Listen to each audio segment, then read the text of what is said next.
അങ്ങനെ കേരളത്തിലെ നായന്മാരുടെ നേതാവ് സുകുമാരൻ നായർ, പെരുന്നയിലെ പോപ്പ്, പിണറായിക്ക് കീഴടങ്ങി. ശബരിമലയിൽ ആചാര ലംഘനമില്ല എന്നുള്ള ഒരു വാക്ക് കേട്ടുകൊണ്ടാണ് കേരളത്തിലെ മുഴുവൻ നായന്മാരെയും പറ്റിച്ചുകൊണ്ട് പോപ്പ് മുന്നോട്ട് പോകുന്നത്. പോപ്പിനോടൊപ്പം ആര് കാണും? കേരളത്തിലെ കരയോഗങ്ങളിൽ ഭിന്നിപ്പുണ്ടായി തുടങ്ങിയിരിക്കുകയാണ്. പത്തനംതിട്ടയിൽ സുകുമാരൻ നായർക്കെതിരെ ഫ്ലെക്സ് ഉയർന്നു കഴിഞ്ഞു. അത് തുടക്കം മാത്രമാണ്. പത്തനംതിട്ട ജില്ലയിലാണ് ശബരിമല സ്ഥിതി ചെയ്യുന്നത്. അയ്യപ്പകോളമാണല്ലോ പിണറായി വിജയൻ ഉണ്ടായത്. അത് തീർക്കാൻ വേണ്ടിയാണല്ലോ പമ്പയിൽ അയ്യപ്പ സംഗമം നടത്തിയതും അതിന് കൂട്ടുനിന്നത് വെള്ളാപ്പള്ളിയും പെരുന്നയിലെ പോപ്പുമാണ്. പെരുന്നയിലെ പോപ്പ് എത്തിയില്ലെങ്കിലും ഒരു ദൂതനെ അങ്ങോട്ടേക്ക് വിടുകയും ചെയ്തു. എന്തായാലും ഏതടിസ്ഥാനത്തിലാണ് പിന്തുണ നൽകിയിരിക്കുന്നതെന്ന് ചോദിച്ചാൽ ശബരിമലയില് ആചാരലംഘനം ഉണ്ടാകില്ല എന്ന് പറയുന്നു. ആചാരലംഘനം ഉണ്ടാകില്ല എന്ന് പറഞ്ഞാൽ അതിന്റെ അടിസ്ഥാനത്തിലാണ് പമ്പയിൽ സംഗമം നടത്തിയതും അവിടെ പിണറായി അയ്യപ്പ സ്തുതി നടത്തിയതും അയ്യപ്പ കീർത്തനങ്ങളിലെ വരികൾ ഉദ്ധരിച്ചതും ഒക്കെ തന്നെ. പക്ഷേ അതൊക്കെ ഒരു കപടഭക്തിയല്ലേ എന്ന് ചോദിച്ചു പോകും. 2026 എങ്ങാനും അധികാരത്തിൽ വന്നു കഴിഞ്ഞാൽ പിണറായിയുടെ ലക്ഷ്യം വേറെ ചില കാര്യങ്ങളാണ്. ശബരിമല തീർത്ഥാടന പാത ഒരു ടൂറിസ്റ്റ് കേന്ദ്രമാക്കി തീർക്കാനുള്ള നീക്കമാണ്. അത് 2016 തന്നെ ആലോചനയിൽ ഉണ്ടായിരുന്നതാണ്. അന്ന് തിരുവിതാംകൂർ ദേവസ്വം ബോർഡ് പ്രസിഡന്റായിരുന്ന പ്രയാർ ഗോപാലകൃഷ്ണൻ അന്ന് UDF-ന്റെ ഭരണകാലത്ത് നിയമിച്ച പ്രയാർ അതിനെ ശക്തിയുക്തം എതിർത്തു. കാര്യകാരണങ്ങൾ സഹിതമാണ് അദ്ദേഹം എതിർത്തത്. അതിന് പിന്നാലെയാണല്ലോ യുവതീ പ്രവേശ വിഷയം വന്ന് ഭക്തരെ മുഴുവൻ തെരുവിൽ വലിച്ചിറക്കിയത്. അതിന്റെ പേരുള്ള കേസ് ഇപ്പോഴും നിൽക്കുകയാണ്. എന്തുകൊണ്ട് സുകുമാരൻ നായർ പറഞ്ഞില്ല ഈ കേസുകൾ പിൻവലിക്കൂ? 6000 കേസുകൾ, 12,000-ലധികം പ്രതികളുമുണ്ട്. നിങ്ങൾ കോടതിയിൽ കൊടുത്ത സത്യവാങ്മൂലം മാറ്റി കൊടുക്കൂ. ആചാരലംഘനം ഇവിടെ പറയുന്നുണ്ട് ലംഘിക്കില്ല എന്നൊക്കെ. പക്ഷെ എന്തുറപ്പ്? ഇതൊക്കെ ഒരു കപടഭക്തി മാത്രമാണ്. 2026 തെരഞ്ഞെടുപ്പ് കണ്ടുകൊണ്ടുള്ളത് മാത്രം. അതിനുവേണ്ടിയാണ് വെള്ളാപ്പള്ളി നടേശനെ കുറെ കാലം മുമ്പ് തന്നെ പിണറായി വിജയൻ ഇറക്കിയത്. പിണറായി വിജയന് വേണ്ടിയിട്ട് വെള്ളാപ്പള്ളി നാവുകൾ ഉയർത്തിക്കൊണ്ടിരിക്കുകയാണ്. മലപ്പുറത്തിനെതിരെ തിരിയുന്നു.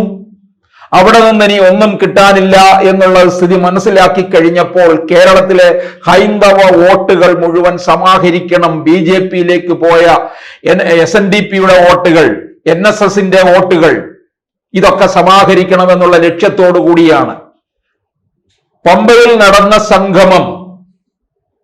അതില് പലതരത്തിലും പരാജയപ്പെട്ടു.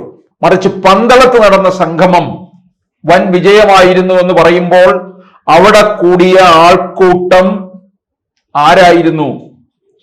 ശബരിമല യുവതീ പ്രവേശ വിഷയ സമയത്ത് ആദ്യം രംഗത്തിറങ്ങിയത് NSS ആണ്. യുവതികൾക്ക് അവിടെ പ്രവേശം അനുവദിക്കരുത്, അതിനുവേണ്ടി ഈ നായർ സ്ത്രീകൾ രംഗത്തിറങ്ങി. ചങ്ങനാശ്ശേരിയിലെയും പന്തളത്തെയും പത്തനംതിട്ടയിലെയും സ്ത്രീകൾ രംഗത്തിറങ്ങി എന്നുള്ളതാണ്. യാതൊരു തരത്തിലുള്ള മുന്നറിയിപ്പോ ആഹ്വാനമോ ഒന്നുമില്ലാതെ തന്നെ അവർ നാമജപ ഘോഷയാത്രയുമായിട്ട് രംഗത്തേക്ക് ഇറങ്ങുകയാണ് ചെയ്തത്. ആ നാമജപ ഘോഷയാത്രയിൽ പങ്കെടുത്തവർ തന്നെയാണ് പന്തളത്തും സംഗമത്തിലെത്തിയത്. പന്തളത്ത് സംഗമത്തിലെത്തിയവരുടെ ജനബാഹുല്യം മനസ്സിലാക്കി കഴിഞ്ഞാൽ എത്രത്തോളം സുകുമാരൻ നായർ എടുത്ത തീരുമാനത്തിന് എതിരായിട്ട് നായർ വിഭാഗത്തിലുള്ളവർ നിൽക്കുന്നുണ്ട് എന്ന് മനസ്സിലാക്കിയെടുക്കാൻ കഴിയും. NSS എന്ന് പറയുന്ന ഒരു സാമുദായിക സംഘടനയാണ്. അവർക്ക് ഏതു തരത്തിലുള്ള തീരുമാനം എടുക്കാനുള്ള അവകാശമുണ്ട്. അത് തീരുമാനം എടുക്കുമ്പോൾ അതിൻ്റെതായ നിയമവശങ്ങൾ അനുസരിച്ച് ജനാധിപത്യ മര്യാദ ഉൾക്കൊണ്ട് വേണം തീരുമാനമെടുക്കാൻ, അത്തരത്തിലുള്ള തീരുമാനമെടുക്കാൻ. പക്ഷേ ഇവിടെ തന്നിഷ്ടത്തിനനുസരിച്ചാണ് സുകുമാരൻ നായർ തീരുമാനമെടുത്തിരിക്കുന്നത്. LDF-ന് പിന്തുണ പ്രഖ്യാപിച്ചിരിക്കുന്നു. എന്തിനു വേണ്ടി? സുകുമാരൻ നായർക്ക് ഒരുപക്ഷെ തൻ്റെതായ താല്പര്യങ്ങൾ ഉണ്ടാകാം. സുകുമാരൻ നായരുടെ മകൾ കോളേജ് അധ്യാപികയായിരുന്നു, സർവീസിൽ നിന്ന് വിരമിച്ചിട്ടുണ്ട്, NSSന്റെ പദവികളിൽ ഇപ്പോൾ ഇരിക്കുന്നുണ്ട്. എന്തുകൊണ്ട് ഇടതുപക്ഷത്തിന്റെ സ്വതന്ത്ര സ്ഥാനാർത്ഥിയായിട്ട് രംഗത്ത് വന്നുകൂടായികയില്ല? ഇപ്പൊ ഇരിക്കുന്ന ഉന്നത വിദ്യാഭ്യാസ വകുപ്പ് മന്ത്രി ബിന്ദു കൊച്ചമ്മ ഇരിങ്ങാലക്കുടയിൽ നിന്ന് ജയിച്ചു വന്നിട്ടുള്ളത്. എന്ത് രാഷ്ട്രീയ പാരമ്പര്യമാണ് നമ്മൾ കാണുന്നത്? വിജയരാഘവന്റെ ഭാര്യ, വിജയരാഘവൻ പഴയ പോളിറ്റ് ബ്യൂറോ അംഗം, പാർട്ടിയുടെ ആക്ടിംഗ് സെക്രട്ടറി എന്നീ നിലകളിൽ പിണറായി വിജയൻ പറയുന്നത് മാത്രം അനുസരിക്കുന്ന വിജയരാഘവൻ. അപ്പോൾ മന്ത്രി ബിന്ദു കൊച്ചമ്മയ്ക്ക് എന്ത് യോഗ്യതയാണുള്ളത്? അതുപോലെ സുകുമാരൻ നായരുടെ മകളും ഇടതുപക്ഷ സ്വതന്ത്ര സ്ഥാനാർത്ഥിയായിട്ട് ഏതെങ്കിലും ഒരു നിയമസഭാ മണ്ഡലത്തിൽ നിന്ന് മത്സരിച്ചാൽ എന്തായിരിക്കും?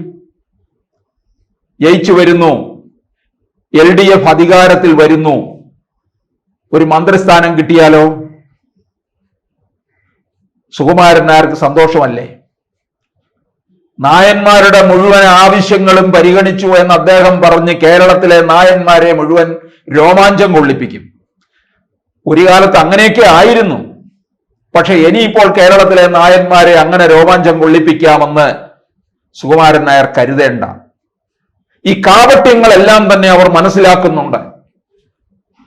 ശബരിമലയോടുള്ള വിശ്വാസത്തിന്റെ പേരിൽ പിണറായി വിജയനും സംഘവും കാട്ടുന്ന ആ കപടഭക്തി ജനത്തിന് തിരിച്ചറിയാനുള്ള ശേഷിയുണ്ട്. അവർ അരിയാഹാരം കഴിക്കുന്നവരാണ്. അതുകൊണ്ട് ഇടതുപക്ഷ സ്വതന്ത്ര സ്ഥാനാർത്ഥിയായിട്ടോ ഏത് സ്ഥാനാർത്ഥിയായിട്ടോ NDP, കേരളത്തിൽ NDP എന്ന് പറയുന്ന ഒരു പാർട്ടി ഉണ്ടായിരുന്നു. 5 നിയമസഭാ മണ്ഡലങ്ങളിൽ അവർ മത്സരിച്ചു. ആ നിയമസഭാ മണ്ഡലങ്ങളിലൊക്കെ ഇപ്പോഴും പാർട്ടി NSSന് ശക്തി കേന്ദ്രങ്ങളാണ്. നായർ പടകൾ തന്നെ അവിടെ ഉണ്ട്. ചെങ്ങന്നൂരിലായാലും മാവേലിക്കരയായാലും പത്തനംതിട്ടയിലായാലും ഒക്കെ തന്നെ. അപ്പൊ അങ്ങനെയൊക്കെയുള്ള ഇടങ്ങളിൽ പാർട്ടി വേണമെങ്കിൽ കൊണ്ടുവരൂ. അതല്ല, മറിച്ച് പിണറായി തനിക്ക് നൽകിയിരിക്കുന്ന വാഗ്ദാനം അനുസരിച്ച് ഇത്തരത്തിലാണ് കാര്യങ്ങൾ പോകുന്നതെങ്കിലോ? ഇപ്പോൾ തന്നെ കേരളത്തിലെ കരയോഗങ്ങളിൽ അതിശക്തമായ എതിർപ്പ് പ്രകടിപ്പിച്ചുകൊണ്ട് രംഗത്ത് വന്നിരിക്കുകയാണ്. 2 സമുദായ സംഘടനകളുടെ അധികായന്മാരെ പിണറായി വിജയൻ ഇടവും വലവും നിർത്തിയിരിക്കുകയാണ്. പിണറായി വിജയൻ എന്തായാലും അധികാരത്തിൽ വരുന്നതിന് വേണ്ടി എല്ലാ വിധത്തിലുള്ള തന്ത്രങ്ങളും ഒരുക്കും. ആ തന്ത്രത്തിന്റെ ഭാഗമായിട്ടാണ് 2 അധികായന്മാരുടെ നടുക്ക് പിണറായി വിജയൻ ഇങ്ങനെ നിൽക്കുന്നത്. ത്രിമൂർത്തികളായിരിക്കും ഇനിയും തീർച്ചപ്പെടുത്തുന്നത്. കേരളം എങ്ങനെ കൊണ്ടുപോകണം, ഏത് രാഷ്ട്രീയ ചായ്വിലൂടെ പോകണം എന്നുള്ളത്.